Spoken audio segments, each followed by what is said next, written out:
trust everybody's okay with recording. I'm not sure we have an option here. So welcome to the 2025 Annual National Meeting. And just to make sure you're in the right place you think you are, this is the workshop, Environmental Impacts of Regenerative Agriculture, with me, Mary Rooker of the Maryland Green Party, and my colleague, Marci Henzi of Pennsylvania. Sam Hales of Arizona was to join us originally, but they are unable to do so. And everybody can hear me okay, I'm guessing, right? Marci, can you hear me okay? Okay. Yes. Yes. So I joined, just a brief bio, give you an outline of where we're headed for today. We'll take a minute or two for our quick introductions, bios, and then I've got a fun survey, just a couple of questions that I'd like your feedback on. And then I've got about 30 minutes of presentation and then 30 minutes just for Q&A. So I'm going to ask that you hold your questions for the end. If you put them in the chat, I can't monitor the chat and focus at the same time. So please hold off on the chat, or at least don't expect an answer. So I joined the Green Party in 2002. I'm the current chair of my local Green Party. I've served at the Maryland state level as a co-chair, secretary, delegate, and maybe something else I can't remember. And I'm currently Maryland's alternate delegate to the National Committee. And I serve on the Eco Action Committee and the Animal Rights Committee. I'm here as an individual, though. I'm not here as a spokesperson for either committee. I also have a shamanic healing and teaching practice of several decades. So my political foundation has very strong animist, nature-based roots that see the world as a living being. And I also see humans as but a small part of all the earthlings, not the top of some evolutionary pyramid above all other beings. And so, Marci, I'll let you, I can read your bio, but do you want to just introduce yourself? Sure. Hello, everyone. Yeah, you can read my bio if you want. I want to say about being a Green for a couple of decades and also living in Pittsburgh. Also, let's see, I've been on the Animal Rights Committee for quite a while, maybe 5 or 6 years. And so I followed Mary's writings, which are listed on the page, the introductory page for this workshop session, and very impressive. So I come to the A&M every year, and I look forward to it. And I have also helped out on another animal rights committee workshop. I think it was 2 years ago. So I was happy to help stand in for Sam when they had to drop out of being part of this presentation. So just here for moral support, more or less. And Marci is also an adjunct professor. She's being a little, not tooting her own horn. She's a professional math tutor and the recording secretary for USW Local 1088. And by the way, so both of us are on both the Animal Rights Committee and the Eco Action Committee. And I personally try to think of myself as a bridge between the two, having a foot in each camp and serving as a bridge, rather than being, all this or all that. Because I think both have valuable value. So we'd like to get to know a little bit about you. And I have not yet learned how to use the poll feature, which is unfortunate, but we can just do something very simple. Now I am going to ask you to put in the chat, if you like. Let me get the slideshow up. Share screen.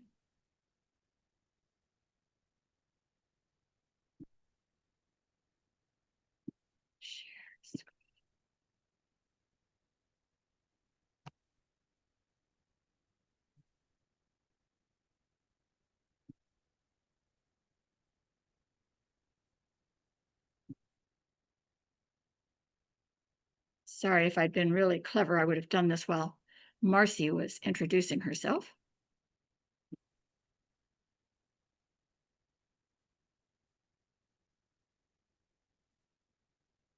And it's good to see some familiar names from both of these committees. Oops. Sorry, and I'm sharing the wrong thing. Yes, I agree. And it's always lovely to see some familiar faces. Okay.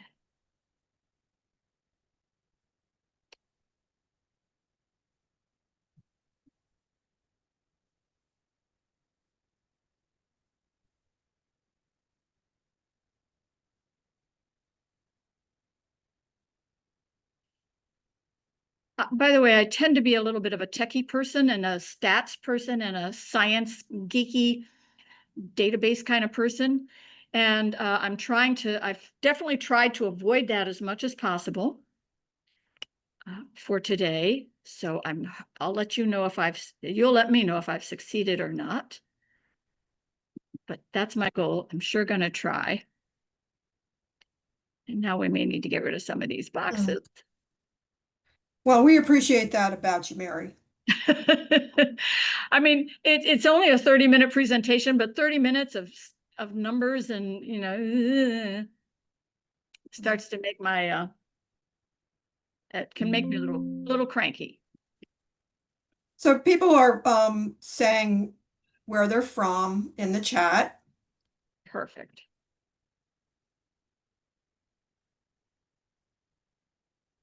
And we have people from Maine, Arizona, Missouri, New York.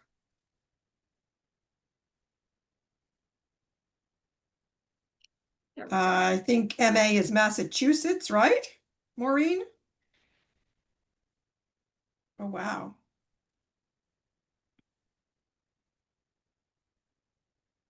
So feel free to keep sharing. Marci, can you see the slide at this point? Oh, yes, yes. Oh, perfect. Okay, so our goal is to try to feed the world without devouring the planet. Let's see how we can do about that. And I'm definitely going to need you, Marci, to monitor the chat because on my screen, all I can see is the slideshow. I think I can show meeting. But I think that messes up the slide. So here's what we'd like you to answer for your first survey question. And I want to say what's really important is the truth. We're really looking for info. This isn't, we're not going to, there's no police here. There's no vegan police. There's no anything. What we want to know is what's true for you.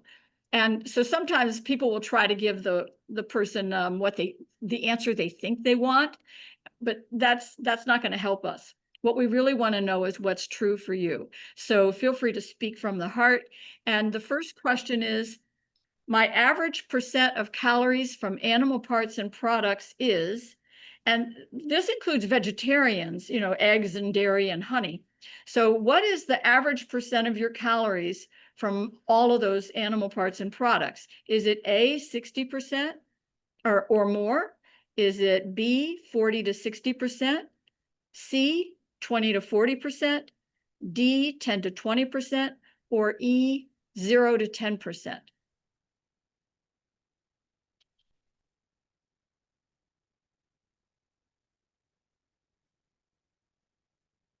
And I'm tallying up the responses. Perfect.